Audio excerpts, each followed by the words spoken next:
বন্দে পুরুষোত্তমম। পরম প্রেমময় শ্রী শ্রী ঠাকুরের রাতুল চরণে সহস্র শতকোটি প্রণাম। আপনারা যারা দেখছেন সেই সমস্ত ভক্তিমতী মায়েরা, দাদারা, ছোট ছোট ভাই বোনেরা সকলকে যথাযোগ্য স্থানে জয়গুরু, স্নেহ ও ভালোবাসা। আজকে আমার ভিডিওর বিষয় হচ্ছে যে স্ত্রীর যে সমস্ত কাজে স্বামীদের আয়ু ক্ষয় হতে পারে। হ্যাঁ, স্বামীদের আয়ু ক্ষয় হতে পারে। আমাদের কোন কোন কাজগুলো আমরা কিভাবে চললে আমাদের স্বামীর দীর্ঘায়ু পাবেন না, অচিরেই অজীর্ণ রোগাগ্রস্ত হয়ে পড়বেন। আসুন জেনে নিই। দেখুন, আমরা স্ত্রী, আমরা প্রত্যেকেই চাই আমাদের স্বামীদের কল্যাণ হোক, মঙ্গল হোক। সেই মঙ্গলার্থে আমরা মন্দিরে মন্দিরে পুজো দিই, ব্রত পালন করি, তার নামে শাঁখা সিঁদুর মোটা করে সিঁদুর পরি, তার মঙ্গলার্থে যা যা করণীয় আমরা করি, যাতে তিনি ভালো থাকেন, সুস্থ থাকেন, দীর্ঘায়ু হন। কিন্তু আমি একটা কথা বলতে চাই যে স্বামীদের মধ্যেও কিন্তু যেমন নারায়ণ ভাব আছে, তেমনি কিছু কিছু স্বামীরাও আছে ভীষণ পাশবিক। আমি তাদের কথা আমি বাদই দিলাম। কিন্তু ওই পাশবিক স্ত্রীরও মনে কোথাও না কোথাও তার প্রতি ভালোবাসা আছে। ওই পশু সমান স্বামীকেও আগলে রাখতে পারে বা তার মঙ্গল কামনা করতে পারে। ওই যে আমরা নারী, আমরা সব পারি। আমরা যেমন নারী হতে জন্মে জাতি, আমরা যেমন একটি জাতির জন্ম দিতে পারি, একটি পুরুষকে জন্ম দিতে পারি, একটি নারীকে জন্ম দিতে পারি, আমরা সৃষ্টি করতে পারি, আমরা ভাঙতে পারি, সমাজকে একটি দেব শিশু উপহার দিতে পারি, তৈরি করতে পারি, আর একটি রাক্ষসকেও সেরকম শিক্ষা দিয়ে।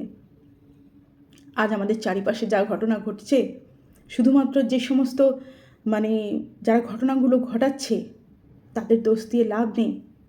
যাদের পারিবারিক শিক্ষা, বাবা মায়ের কর্মফল, বাবা মা কী আদর্শে চলেছেন, কেন হয়েছে তাদের এই ধরনের সন্তান, যারা সমাজের কলঙ্ক আজ,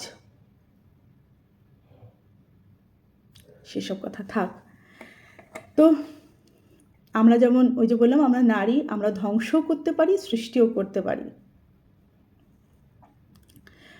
এই স্বামীর ভালো থাকা, স্বামীর দীর্ঘায়ু প্রাপ্ত হওয়ার কয়েকটি বিশেষ কারণ আছে বা কয়েকটি বিশেষ দিক আছে, যেটি যদি আমরা পালন করে চলি, আমাদের স্বামীরা প্রাণোচ্ছল হয়ে উঠবেন। যেমন ধরুন, প্রথম আমি বলি, স্বামীর প্রয়োজন একটি মানসিক সাপোর্টের, মেন্টাল সাপোর্টের দরকার আছে। যখন স্বামী, ধরুন বাইরে তিনি কাজ করছেন, বাইরে থেকে ফিরছেন, একটি অন্য সিচুয়েশন থেকে, অন্য পরিস্থিতির মধ্যে থেকে যখন ঘরে আসছেন, ঘরে এসে কী চান তারা? যে আমার ঘরের পরিবেশটি শান্ত, হাসি মুখর হয়ে থাক, তার স্ত্রী তার সেবা যত্ন করুক, তাই তো?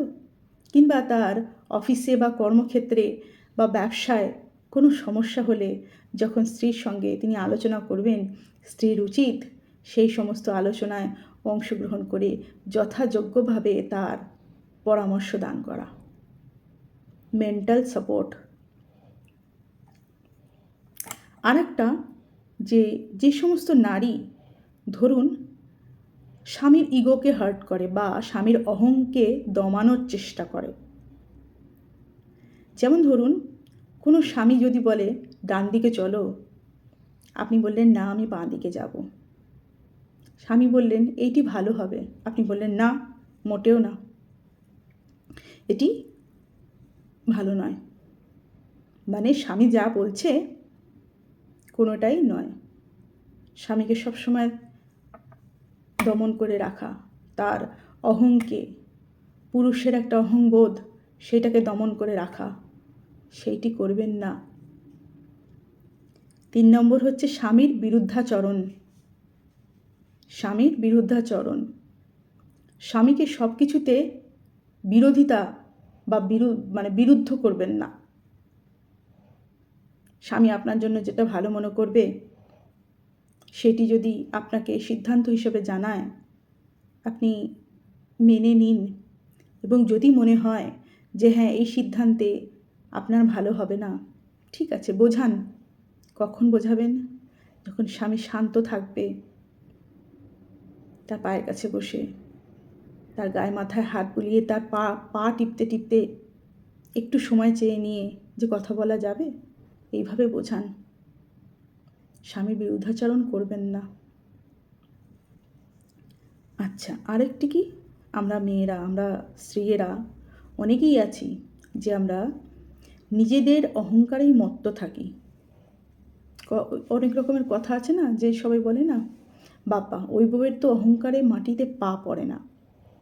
ঠিক সেই রকম অহংকার নয়। অহংকার যদি করতে হয়, পরম পিতার অহংকার করুন, যে আমি পরম পিতার সন্তান, সেই অহংকার করুন। সেই আদর্শে চলুন, সেই আদর্শের অহংকার করুন। অন্য কিছুর অহংকার নয়, কোনো দম্ভ নয়।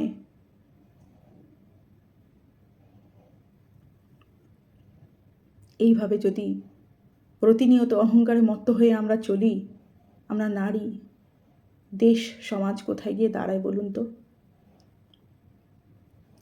4 নম্বর হচ্ছে স্বামীর গতিরুদ্ধ করা। ধরুন, গতিরুদ্ধ বলতে এটাই বোঝাচ্ছে স্বামীকে মূল স্রোত থেকে একদম তুলে নেওয়া, শিকড় থেকে তুলে নেওয়া। এখনকার হয়েছে ছোট ছোট ফ্যামিলি, একটি সন্তান ও স্বামী স্ত্রী। তুলে নেওয়ার অর্থ হচ্ছে মূল শিকড় থেকে, যে শ্বশুর শাশুড়ি এদের থেকে স্বামীকে আলাদা করে দেওয়া, কিংবা তার যে ফ্যামিলি, মানে কাকা জ্যাঠা সমস্ত আত্মীয় স্বজন, সবার কাছ থেকে সরিয়ে নিয়ে আসা। স্বামী যদি বলে চলো আজ ওনার বাড়ি থেকে ঘুরে আসি, আপনি বললেন যে না আমি যাব না, ওখানে আমার যেতে ভালো লাগে না।